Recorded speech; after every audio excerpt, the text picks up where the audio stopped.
On this episode of the Layover Live, Andrea Robbins and Michelle Barnes stop by to talk content personalization.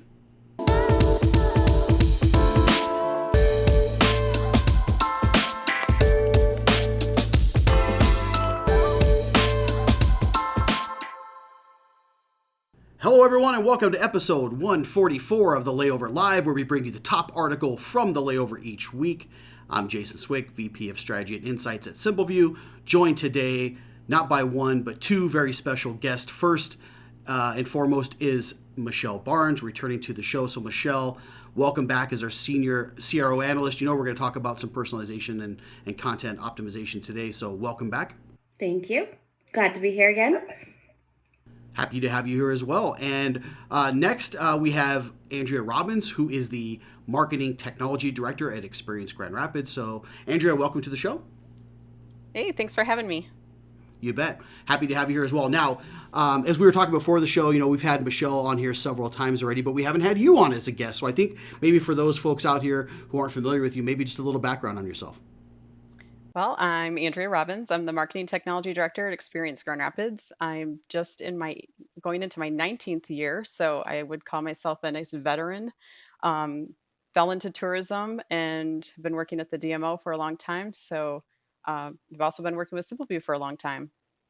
Yeah, you have been. So, and we love to have you here. You guys are always doing really, really, really good things in Grand Rapids. So I'm so happy that we finally had a chance to get you on the show. So what I want to talk about first and foremost is our article of the week this week. It comes from rockcontent.com and discusses the many benefits of content personalization, which you and Michelle are going to talk about with me a little bit here today. Now, personalized content is hardly a new thing. In fact, many companies, including SimpleView, have invested in engineering that's been personalized towards our products and our services for a really, really, really long time. Now, on the service side, we have things like CRO, which uses A/B testing and conversion optimization to help balance the intentions of a website with the visitor's overall experience.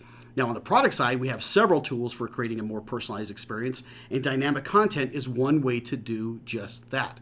Now, dynamic content is powerful, and using it on your website can help address the needs of different geographic regions by serving them relevant, personalized messaging during their visit. Now, by engaging the visitor based on their geolocation, you can serve the right message at the right time, which can complement and support many of your other marketing efforts that are really drawing people into your overall ecosystem.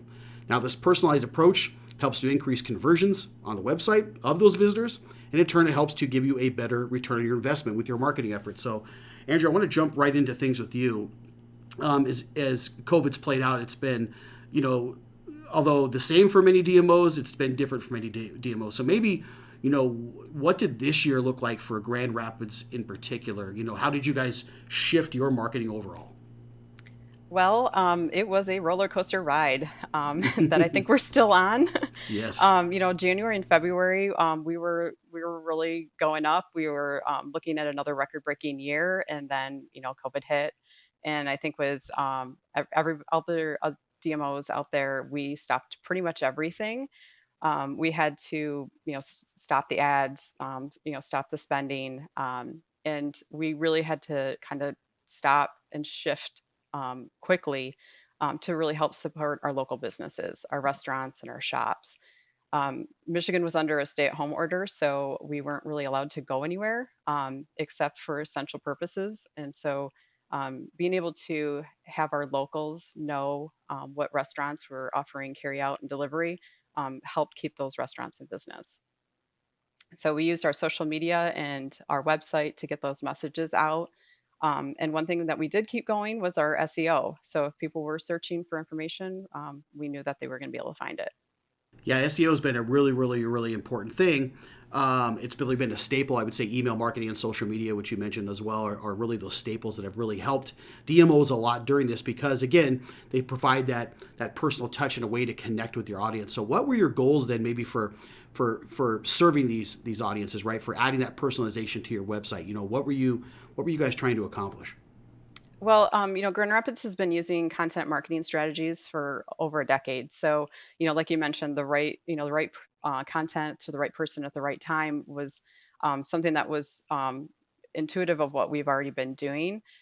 So when we kind of got all this information about our local content, I was talking with Michelle about like, okay, well, we have all this stuff and, we need to update the homepage to be able to do this. She actually was the one who said, hey, let's work on doing an in-market versus out-of-market strategy, just so we don't alienate our out-of-market visitors, because we were so focused on our locals and making sure that, the content made sense for them. So, we just really wanted to make sure that that information was helpful and useful to them. So, like I said, locals were a strong focus for us, but the out of market, out of state people, we wanted to make sure that they knew that things were open. If they did come, if they were visiting friends and family, things like that. And so we were able to highlight some of that information for them.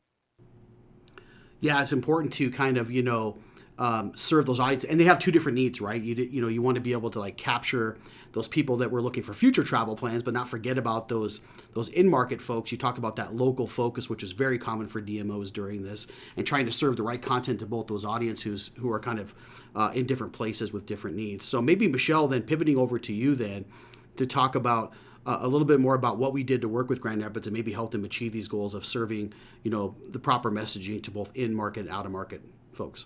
Yeah, definitely. So, as both you and Andrea mentioned, we really wanted to serve the right message at the right time. And with that, we established that there were going to be different goals for each of these markets. Mainly for the in market, we were looking to increase their engagement on the website, their interaction with partner websites to really push that local in market partner traffic. Kind of that main goal, while the businesses are having to close down, what can we do to kind of keep them in business? And then for out of market, we wanted to still remain inspirational and then create an opportunity that Grand Rapids could market to them in the future. So we focused on increasing newsletter signups so we could send out updates about the destination when things start to open back up and kind of invite the visitor back to Grand Rapids when the time is right for travel. So those are really the two items that we focused on helping them achieve those goals, and we did that using the dynamic content module inside of the CMS to serve up those different experiences to those markets. Yeah, that's a real powerful tool to be able to serve different content to both of those different cohorts. So maybe I'll kick this back to you, Andrea, and again, Michelle, feel free to chime in as well. What did results look like then? So when we were able to kind of build that out, put that content together for both the in market with that particular goal in mind of engagement, and maybe with those out of market visitors, right? Trying to get them to engage in the future with you guys.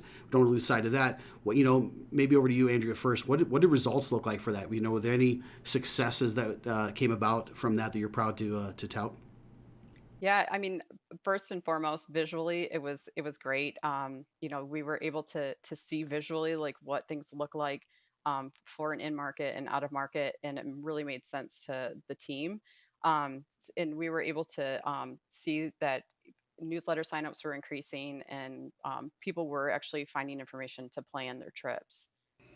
Yeah, and just looking at it from like what did those metrics look like perspective, for the in market visitors, we actually did two iterations on this. So when COVID first started shutting everything down, what did performance look like? And then when things started to open back up, we were looking at, how can we affect those changes and again, serve the right message to those visitors. And for in market, initially we saw a 50% increase in those pages per sessions and 126% increase in the average session duration for those in market visitors. But even greater than that for the out of market, we saw 140% increase in those newsletter signups. So it was really important at this time to start building that list again for future marketing. And then when we built on that for the future iteration, when things started to open back up, we still saw an increase in engagement for the in-market visitors, about 42% for pages per session and 70% for session duration. But then out of market, when things started to reopen, newsletter signups increased another 550%, which I think is really amazing and kind of lets the people are starting to become more interested in getting information about travel to the destination. And honestly, what else was great about this is that we were like down on traffic, so it was really important that the traffic was good traffic when we were looking at the site traffic on our from those results. Yeah, really good point there too, Andrea. Like, for DMOs in general, right? It was a big punch to the gut in terms of traffic overall, right? Seeing huge dips. I think the lowest point we saw traffic dips across the industry was on April 12th, and it's been slowly recovering since then. To your point, then it really made it was really a big deal to make sure that every visitor that came to the website counted, right? So that was Absolutely. really, really important, right? To get that messaging out there that really resonated with those audiences was incredible. It's nice to see also that personalized content approach that you and Michelle worked on really helped to drive a better overall user experience because the messaging was very different for those folks, which was really, really important. So, one thing I do want to ask then, we've been asking everybody, Andrea, on the program is, advice for others out there in the space. So maybe what advice do you have for your fellow destination marketers out there? Whether it's talking about personalized content or just anything else that you'd like to share, maybe that's worked for you guys that you'd like to let everybody else know about. There's been a lot of similar advice. Sticking strong. This too shall pass. But I think that it's really important to take the time to really kind of focus and hone in on um, where you can make improvements. I think that's something that our organization is kind of doing right now. Is just okay.